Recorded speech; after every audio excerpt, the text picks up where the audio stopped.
Everyone, and welcome to today's Explainer. So I want you to picture someone right now. Maybe it's a friend, maybe it's a coworker, or, well, maybe, just maybe, I'm talking directly to you. Were you the kid who literally never caused a fuss? You know, the one who quietly did their homework, never threw a tantrum in the middle of the grocery store, and was universally praised by every adult in a 10-mile radius as just a really good kid? If that rings a bell, you are definitely going to want to pay close attention today, because we are looking at a truly fascinating piece of psychological analysis called the hidden burden of the easy child. Okay, let's dive into this. In childhood, you were the easy kid. You never made trouble, you got good grades, and adults absolutely loved you because you were, quote, low maintenance. You were praised for this, right? It probably felt like your own personal superpower. But fast forward to adulthood. Are you completely exhausted? Do you find it basically impossible to ask for a favor, take a sick day, or just ask for a little bit of help? The harsh reality that our source material brings to light is that the exact traits that made you a star child back then are the very things driving your complete exhaustion today. You physically and mentally just cannot bring yourself to ask for anything.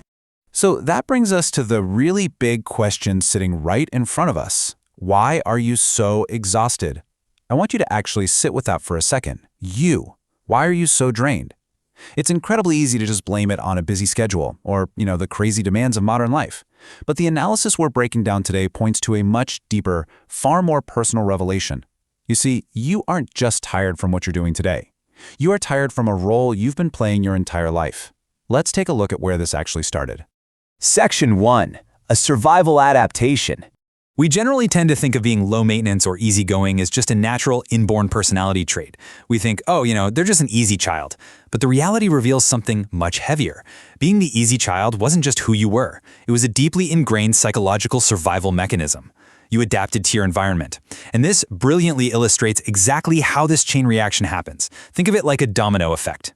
Step 1. We start with a home environment where the parents are stretched to the absolute limit. They're stressed, busy, maybe overwhelmed. Step 2. The child, sensing this instability, unconsciously realizes they need to adapt to survive this environment. They realize, hey, there is no room for my problems in this house, which leads directly into Step 3.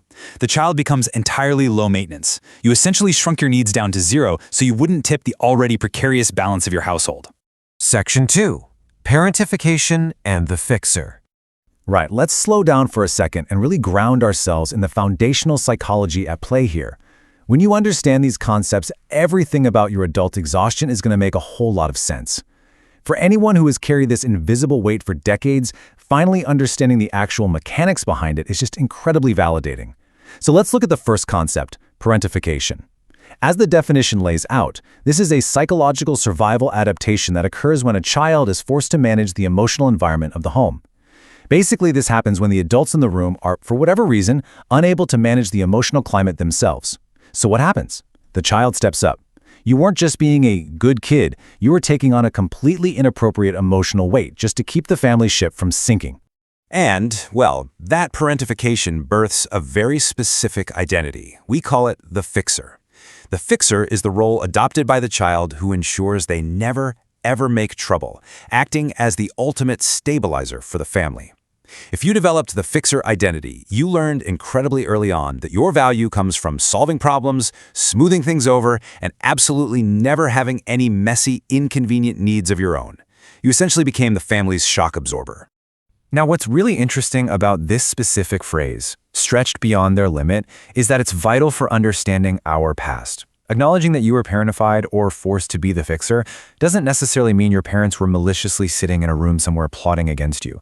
Actually, far from it. Often, they were simply stretched beyond their limit by work, by finances, maybe by their own unhealed trauma. Understanding this validates the reality of your childhood home and the heavy burden you had to pick up without necessarily needing to assign villains to the story. The environment simply lacked emotional bandwidth, so you provided it. Section 3. Compulsive Self-Reliance. But how does that childhood survival tactic translate into your life right now? Because the real tragedy of a survival tactic is that long after the immediate danger or the childhood environment has passed, the tactic sticks around.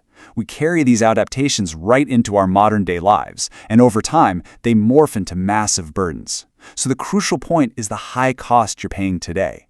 First, compulsive self-reliance. You literally cannot let anyone else help you. You feel like you have to do it all yourself. Second, a deep, paralyzing fear of being a burden to anyone around you. Third, the absolute inability to ask for anything. And finally, that brings us right back to where we started, complete adulthood exhaustion. Your current burnout is firmly, inextricably linked to that fixer identity you built when you were just a kid. You are exhausted today because you're still playing a role designed purely for survival. Which leaves us with this final, incredibly provocative thought to wrap things up. Are you still trying to be the easy child? I really want you to take that question with you today. Are the choices you're making at work, in your relationships, or even just in your own head, echoes of that little kid desperately trying to keep the peace?